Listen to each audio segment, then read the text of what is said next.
Ikhwati fillah, ma'asyiral hadirin wal hadirat, rahimani Allahu wa iyyakum. Kembali pada maghrib ini kita akan melanjutkan kajian fikih nawazil atau fikih kontemporer. Kita masih berada pada slide yang di situ ada beberapa masalah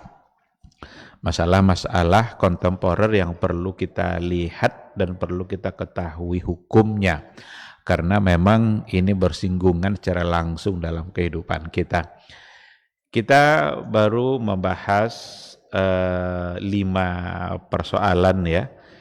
Pertemuan yang sebelumnya hanya membahas satu masalah, yaitu hukum menjamak sholat bagi dokter dan pasien sebelum melakukan operasi. Alhamdulillah itu sudah kita berikan penjelasan. Dan sekarang kita akan masuk pada masalah yang berikutnya. Di antara masalah kontemporer yang juga diperbincangkan dan didiskusikan oleh para ulama kontemporer itu adalah apa hukum merekam dan memvideokan khatib saat berkhutbah. Khatib berkhutbah, dia sibuk untuk merekamnya, memvideokannya. Padahal ada hadis, dan disitulah sebab masalah itu muncul. Permasalahan itu muncul karena ada hadis yang tadi itu. Apa di antara hadisnya? Apa kata Rasulullah sallallahu alaihi wasallam? Iza qulta li sahibika ansit wal imamu yakhtubu faqad laghauta. Apabila kamu berkata kepada kawan kamu ansit, diam.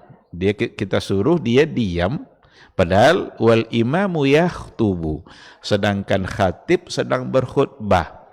Faqad laghauta, Jumat kamu telah rusak, telah sia-sia.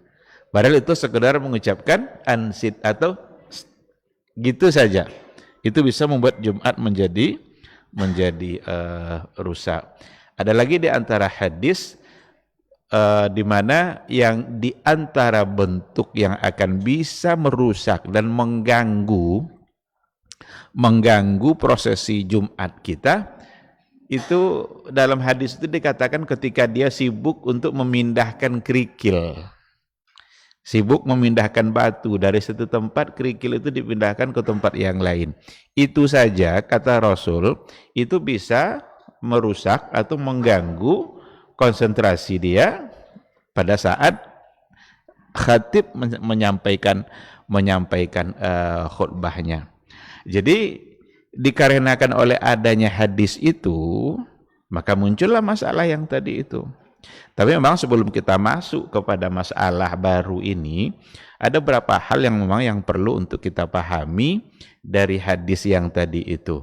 Dilarang untuk berbicara, bahkan sekedar mengatakan ansit saja itu tidak dibolehkan. Tetapi berdasarkan kepada penjelasan para ulama, larangan berbicara di situ adalah antara sesama jamaah atau antara sesama makmum. Tapi tidak dilarang kalau seandainya yang berbicara itu antara jamaah dengan khatib. Berarti khatib boleh berbicara boleh menegur. Sesama jamaah tidak boleh, karena akan mengganggu konsentrasinya terhadap khutbah. Tapi kalau khatib dengan jamaah, berdasarkan kepada hadis, itu dibolehkan. Apa contohnya? Ada seseorang yang masuk masjid, Rasul sedang berkhutbah. Namanya Sulaik al-Ghatafani, nama sahabat itu. Ketika dia masuk masjid, Nabi sedang berkhutbah, dia langsung duduk. Ketika itu Nabi bertanya kepada Sulaik al-Ghatafani itu, apa kata Rasul? Ya fulan, wahai si fulan, asallaita raka'ataini, apakah kamu sudah sholat 2 rakaat? Atau kama qala Rasulullah sallallahu alaihi wasallam. Karena kita kalau masuk masjid, kata Rasul, tidak boleh langsung duduk. Apabila seseorang di antara kalian masuk masjid, fala yajlis hatta yarka'a rak'atain. Jangan langsung duduk kecuali dia sudah sholat dulu 2 rakaat. Itulah yang sering diistilahkan dengan sholat tahiyatul masjid. Nabi bertanya, "Asallaita rak'atain, kamu telah sholat 2 rakaat atau belum?" Dia bilang, "Belum ya Rasulullah." Kalau begitu, salli bihima wa jawwiz. Salatlah 2 rakaat tapi ringkas. Berarti Nabi sedang berbicara dengan jamaah. Dan dialog lagi. Nanya lalu jawab, nanya lagi lalu dijawab. Sudah belum katanya. Kalau gitu salat dulu 2 rakaat. Begitu pentingnya salat 2 rakaat sebelum duduk di dalam masjid. Ada lagi kisah yang lain, ketika Nabi sedang berkhutbah di hari Jumat, itu ada di antara sahabat yang berbicara kepada Rasul. Apa katanya? Ya Rasulullah, sudah lama tak hujan ya Rasul. Kita sudah lama tidak mendapatkan hujan dari langit. Tidak diturunkan hujan itu oleh Allah dalam waktu yang sudah lama. Kebun kami sudah kering, ternak-ternak banyak yang mati. Tolong doakan agar hujan itu turun ya Rasulullah. Itu dialog enggak? Dialog itu. Berdoalah Rasul pada saat dia di atas mimbar itu, belum Nabi selesai berdoa hujan sudah turun. Allahumma aghithna, Allahumma aghithna, Allahumma aghithna. Itu doa Nabi. Ya Allah, turunkan hujan untuk kami. Belum selesai doa hujan sudah turun. Minggu berikutnya yang tadi minta hujan ngomong lagi, Nabi lagi-lagi sedang berkhutbah. Apa katanya? Ya Rasulullah, hujan itu sudah kebanyakan bagi kami ya Rasulullah. Sudah kebanjiran, ternak-ternak kami sudah kebanjiran pula ya Rasulullah. Tolong doakan agar hujan berhenti. Dan Nabi berdoa pula ketika dia khutbah itu, Allahumma hawalaina wala alaina. Nabi tidak mendoakan berhenti hujan, tapi katanya ya Rasulullah, cukup bagi kami dan pindahkan kepada tempat yang lain. Berarti Rasul tidak katakan ya Allah hentikan hujan. Enggak. Tapi kata Rasul, cukup bagi kami dan pindahkan kepada wilayah-wilayah yang lain. Nah, oleh karena itu yang menurunkan hujan itu dan yang punya kemampuan untuk menurunkan hujan itu hanyalah Allah Subhanahu wa taala. Rasulullah sallallahu alaihi wasallam sebagai utusan Rasul, doanya adalah makbul. Maka yang diminta oleh Rasul ketika itu adalah Allah, memohon kepada Allah agar diturunkan hujan. Tidak ada siapapun manusia yang akan punya kemampuan dalam menurunkan dan menahan hujan. Kalau ada orang hari ini ngaku-ngaku bisa dia mengatur turunnya hujan itu, minta dia hujan tidak turun, rupanya hujan turun selebat-lebatnya.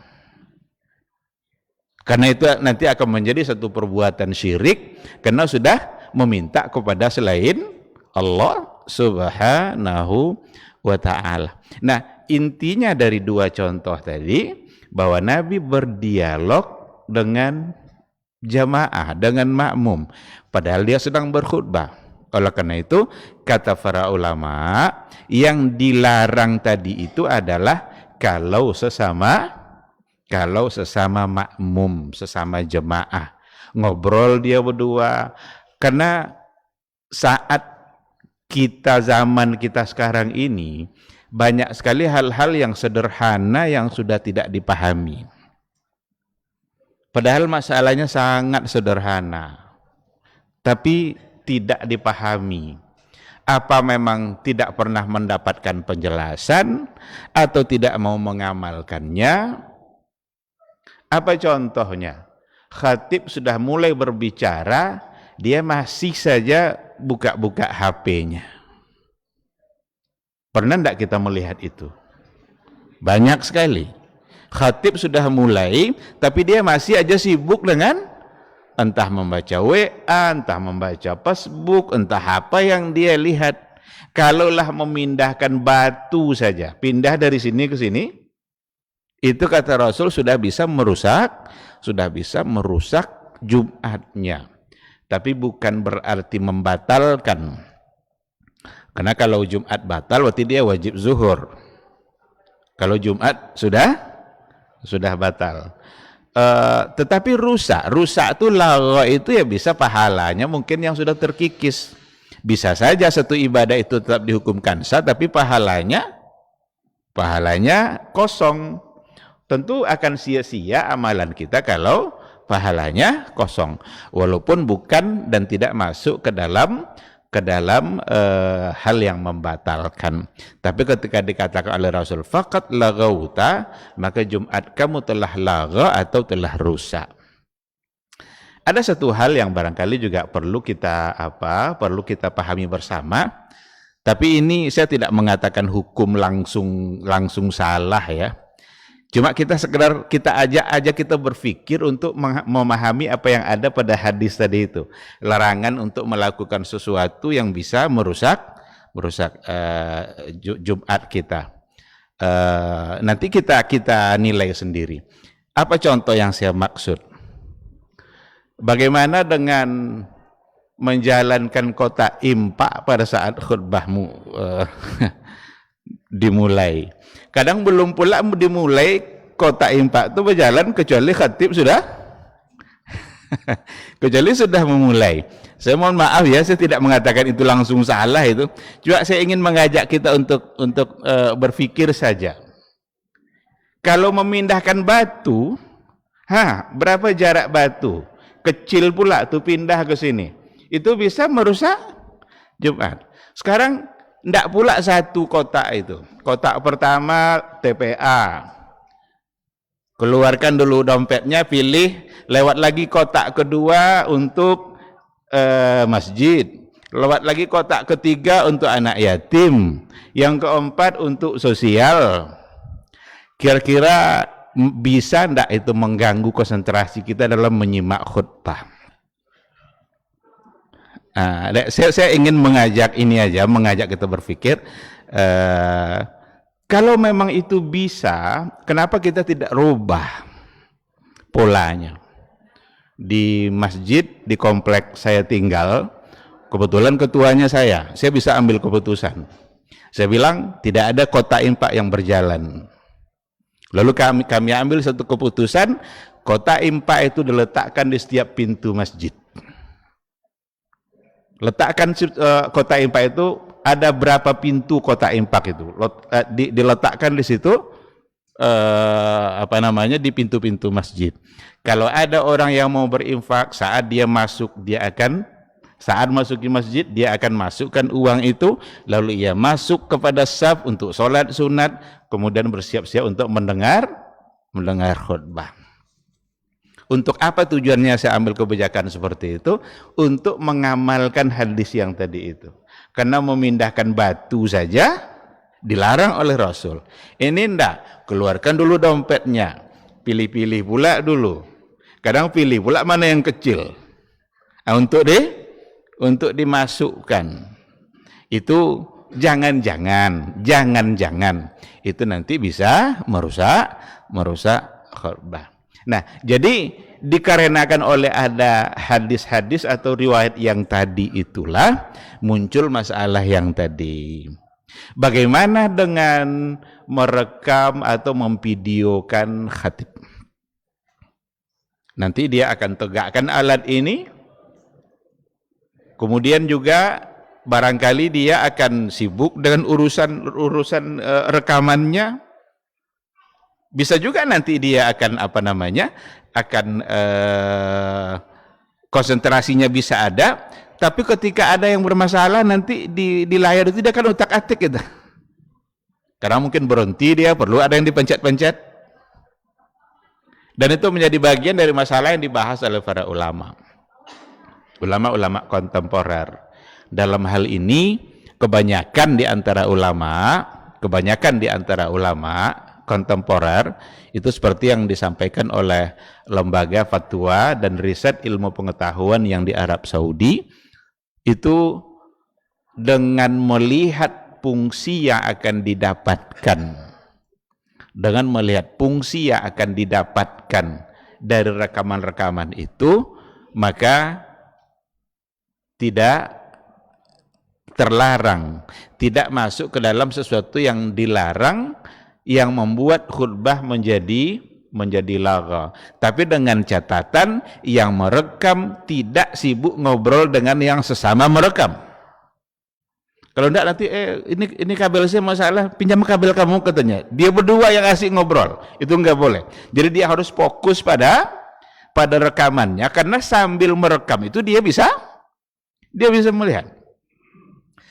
Dan kalau seandainya itu disiarkan secara langsung, ibu-ibu yang ada di rumah yang dia tidak ikut khutbah, dia tidak ikut sholat Jumat, dia pun kembali bisa ikut mendengarkan apa yang disampaikan oleh, ada enggak masalahnya di situ. Atau barangkali nanti hasil rekaman itu bisa disebarkan. Karena bisa saja kita keluar dari masjid, lalu enggak ada lagi yang kita ingat dari apa yang disampaikan oleh khatib itu. Karena daya ingat kita yang barangkali tidak kuat. Sampai di rumah tidak ada lagi masalah-masalah yang ditayang tadi disampaikan yang masih ingat.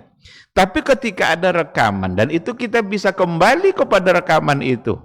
Ingat kita satu masalah, oh ini minggu kemarin dibahas ini sama khatib Jumat. Dicoba ulang, didengarkan ulang rekaman itu. Maka dengan melihat maslahat yang ada dengan rekaman-rekaman seperti itu, maka para ulama kontemporer kebanyakannya membolehkan untuk melakukan itu. Tapi dengan catatan dia hanya fokus untuk rekaman itu, dan tidak boleh dia pula yang sesama merekam sibuk dengan urusan-urusan rekaman dia. Berarti dia hanya fokus dengan itu. Itu nanti bisa dianalogikan berbagai hal. Boleh enggak kita mencatat? Jadi sambil dengar khatib sambil kita mencatat. Umpamanya khatib berbicara, dalam masalah ini ada dua pendapat para ulama. Sekarang kita bawa catatan kita tulis. Masalah ini dua pendapat. Sambil kita dengar. Merusak khutbah tidak kira-kira? Justru akan semakin membuat dia menjadi fokus. Karena dia sedang memperhatikan betul apa yang disampaikan oleh khatib. Apalagi nanti dalilnya ini dicatat pula sama dalilnya. Ini analogi masalah. Oleh karena itu, pelarangan yang datang dari Nabi untuk melakukan sesuatu yang bisa mengganggu konsentrasi kita. Nah, ini untuk masalah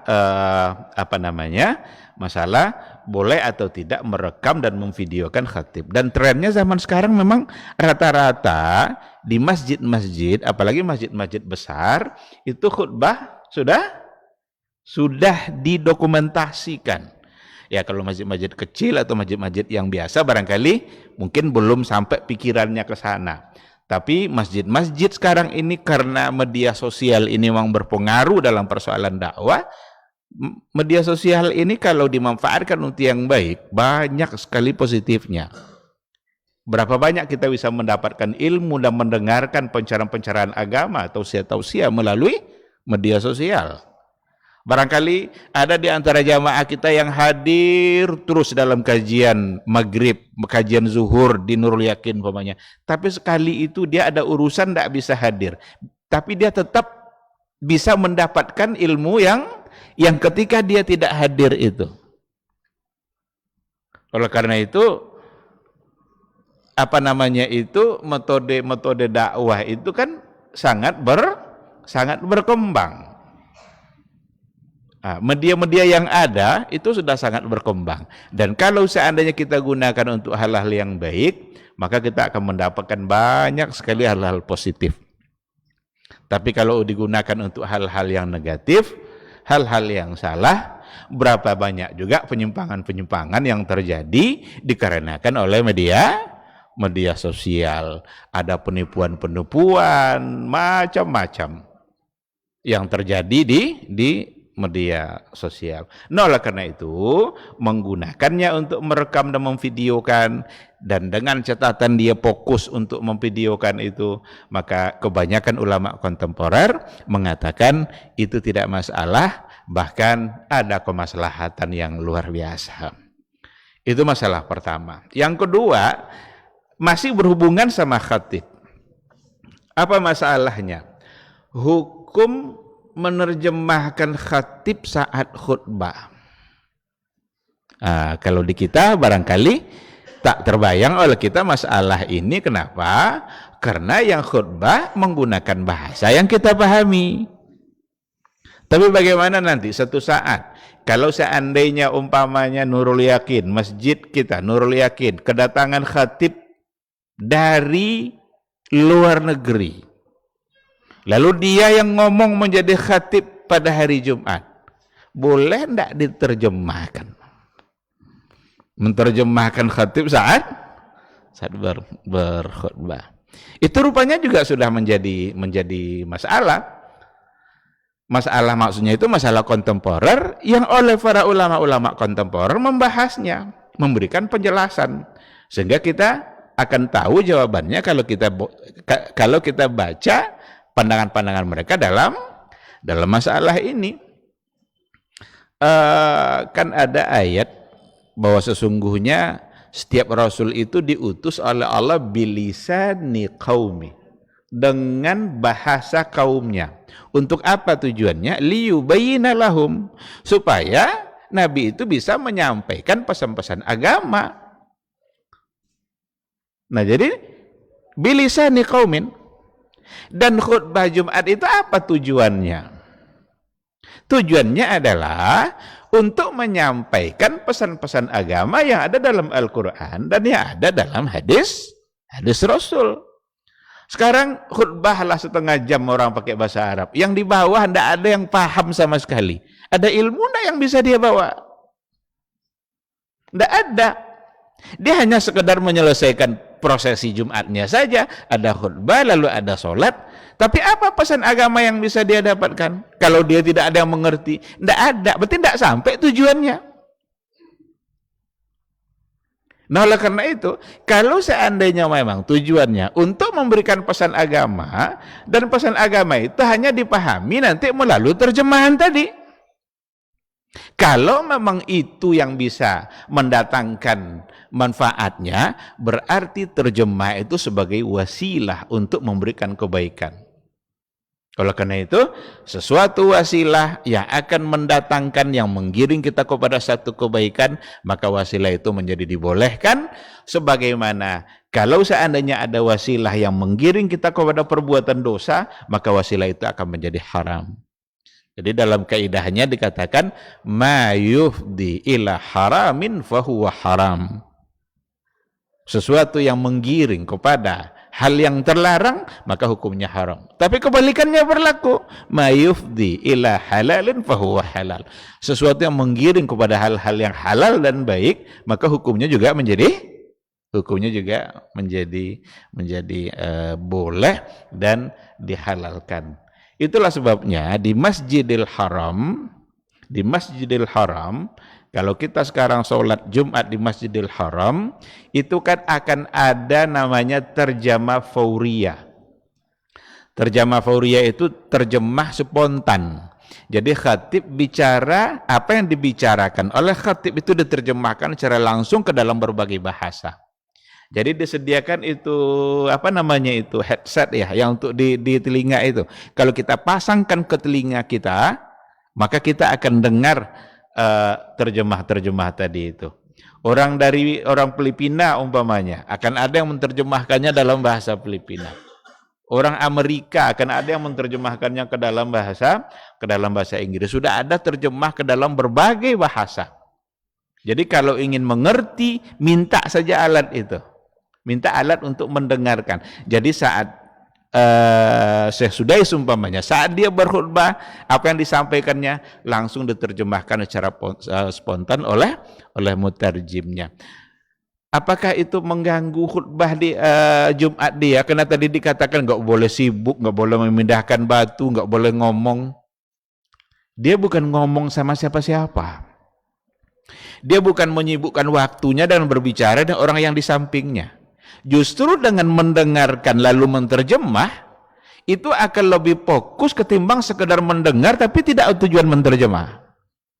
Tidak mungkinlah dia akan menterjemah lalu asal-asal aja dia mendengarnya. Dia akan lebih fokus lagi karena dia punya amanah untuk menyampaikan kembali apa yang sedang disampaikan oleh seorang khatib. Nah, sehingga mayoritas ulama juga mengatakan untuk diterjemahkan ke dalam bahasa yang sesuai dengan bahasa jamaahnya, bahasa makmum, maka itu tidak dianggap sebagai satu kesalahan atau tidak merusak khutbahnya, dan itu artinya berarti dibolehkan. Hal ini juga juga membantah satu keyakinan pada sebahagian. Ada sebagian orang yang mengatakan atau sebagian pendapat kelompok yang mengatakan bahwa khutbah itu harus berbahasa Arab. Dia mengatakan seperti itu. Apa alasannya kok khutbah harus berbahasa Arab? Karena khutbah itu, ini alasan mereka ini, karena khutbah itu adalah sebagai ganti dari 2 rakaat zuhur. Kan zuhur kan 4. Sekarang kalau kita Jumat kan tinggal 2 rakaat.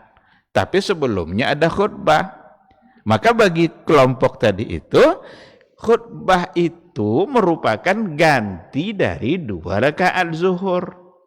Kalau memang sebagai ganti dari 2 rakaat zuhur, dan sholat tidak boleh selain daripada bahasa Arab. Sholat tidak boleh selain dalam bahasa Arab. Imam Syafi'i bilang tidak sah sholatnya kalau dia pakai bahasa selain bahasa Arab. Nah, akan tetapi menganalogikan khutbah persis sama dengan 2 rakaat zuhur itu tidak betul. Kenapa tidak betul? Karena kalau memang persis dianggap sama sebagai 2 rakaat zuhur, maka khatib tidak sah Jumatnya. Kenapa? Karena khatib tidak menghadap kiblat. Khatib menghadap kiblat tidak sambil khutbah? Tidak kan? Kalau memang sebagai ganti dari zuhur, tentu khatib menghadap ke sana. Karena sholat wajib menghadap kiblat. Nah, oleh karena itu tertolaklah pendapat yang mengatakan bahwa khutbah harus berbahasa Arab. Karena ada dipraktekkan seperti itu. Yang kadang-kadang juga tidak dimengerti pula bahasa Arab itu. Pernah dulu ada orang Arab yang datang ikut dia di sholat di khutbah yang pakai bahasa Arab itu. Dan Ustaz itu malah nanya, dia ngomong apa tadi katanya. Orang Arab pas ada khutbah berbahasa Arab, tapi orang Arab tidak orang Arab tidak mengerti, tidak paham. Dia ngomong apa tadi itu katanya. Nah, oleh karena itu tidak mesti kita meyakini bahwa khutbah itu harus berbahasa Arab, tetapi boleh dalam bahasa yang dipahami oleh jamaah. Karena khutbah itu intinya adalah menyampaikan sesuatu. Jadi khutbah ada sesuatu yang diungkapkan dan disampaikan. Dan kalau seandainya tidak dipahami apa yang disampaikan, berarti dari segi manfaat itu tidak ada, tidak dapat. Nah, ikhwati fillah, oleh karena itu dua permasalahan ini nampak oleh kita bagaimana para ulama memberikan jawaban, dan pendekatan mereka dalam menjawabnya adalah pendekatan maqasidus syariah yang dalam hal ini memandang dari sisi kemaslahatan dan kebaikan yang akan didapatkan. Bukan sekadar berpegang pada kemaslahatan, tetapi didukung oleh alasan-alasan yang lain.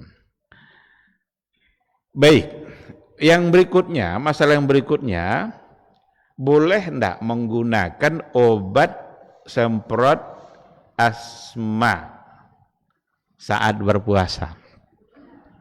Obat semprot asma. Karena ada kadang orang yang diuji oleh Allah dengan penyakit asma, kemudian dia agak sulit bernapas, dia akan mudah kembali bernapas ketika sudah disemprotkan. Apa istilahnya itu? Inhaler spray atau apa itu yang untuk obat semprot itu kan. Lalu kalau seandainya dalam bulan Ramadan, saat datang bulan Ramadan, dia kan harus berpuasa. Bagaimana orang yang kena penyakit asma, apakah bisa terus melanjutkan puasanya dengan menggunakan obat semprot itu, ataukah itu bisa membatalkan puasa? Dari mana awal muncul masalah? Saya kira awal munculnya jelas kan, karena yang membatalkan puasa itu adalah ketika masuknya sesuatu melalui mulut, baik dalam bentuk makanan ataupun yang sejenis makanan. Sejenis makanan itu ya dia bukan makanan, tapi sama kedudukannya seperti obat umpamanya. Obat itu kan bukan makanan kan. Kita kalau bisa ndak minum obat ya jangan minum obat. Itu bukti bahwa kita tidak menginginkannya. Tapi ada orang-orang tertentu yang diuji oleh Allah dan dia harus minum obat. Itu makanan atau yang sejenis. Nah, apakah itu bisa membatalkan puasa atau tidak? Ini juga menjadi satu masalah yang diberikan penjelasan oleh para ulama ya, ulama-ulama kontemporer. Dalam hal ini ada dua pandangan para ulama, antara yang membolehkan dengan yang melarangnya. Kalau saya coba lihat buku-buku yang ada, lebih banyak yang mengatakan tidak membatalkan daripada yang mengatakan batal. Di antara mengatakan batal itu seperti Syekh Wahbah Zuhaili, Taqiyuddin Al-Utsmani, ada namanya Syekh Taqiyuddin Al-Utsmani, dia punya buku-buku masalah kontemporer, dia yang mengatakan itu batal.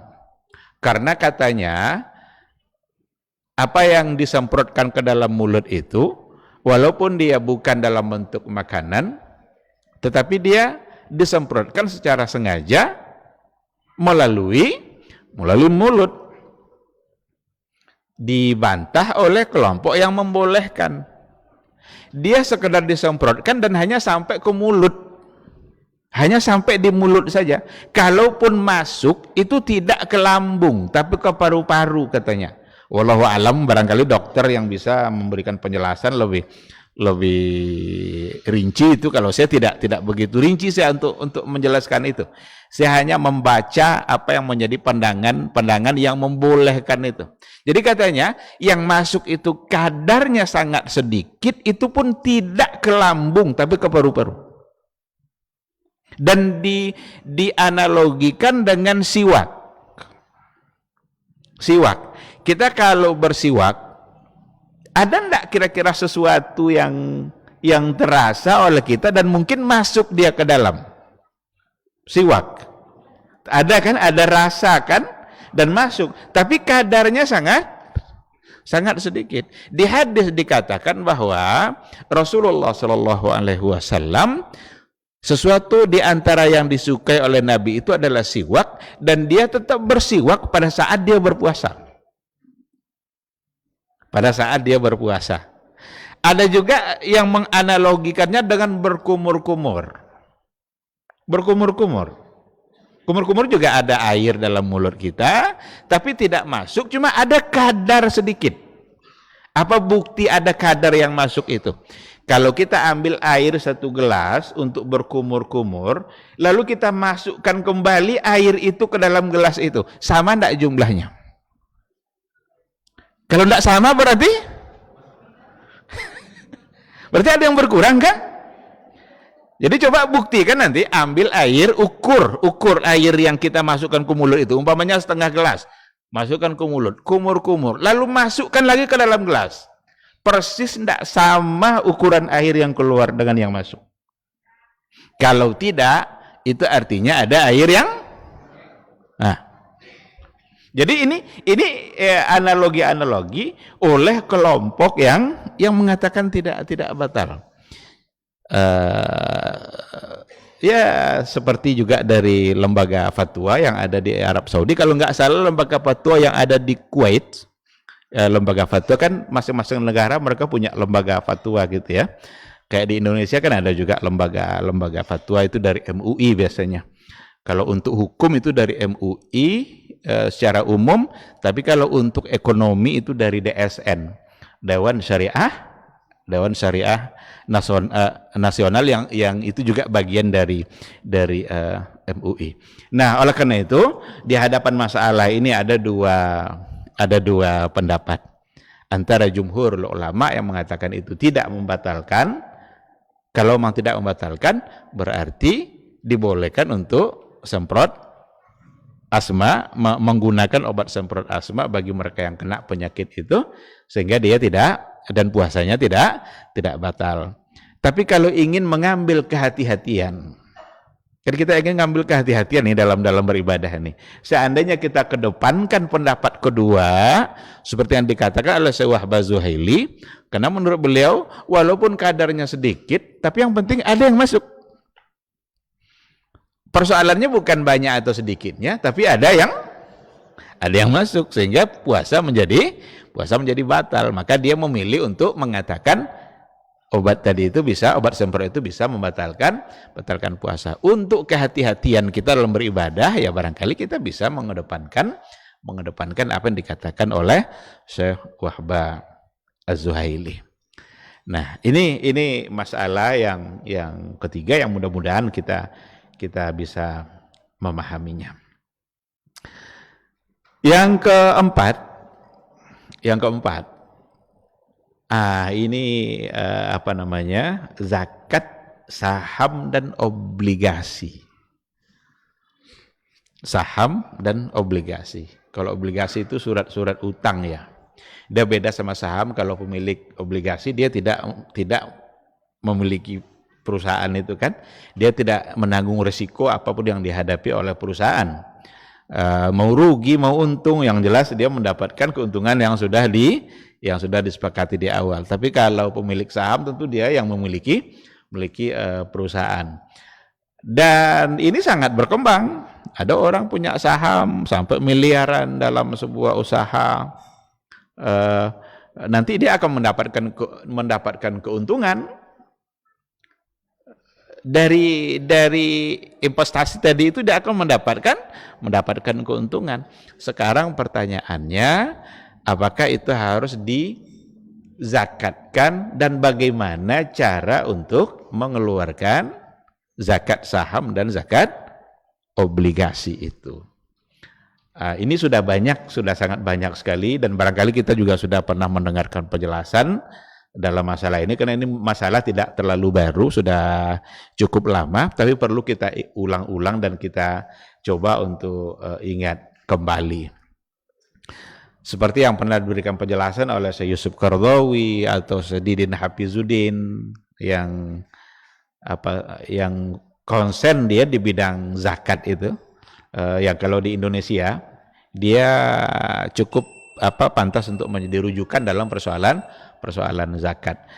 Diberikan penjelasan memang agak rinci, tapi waktu kita sudah habis. Saya ingin berikan sekilas saja.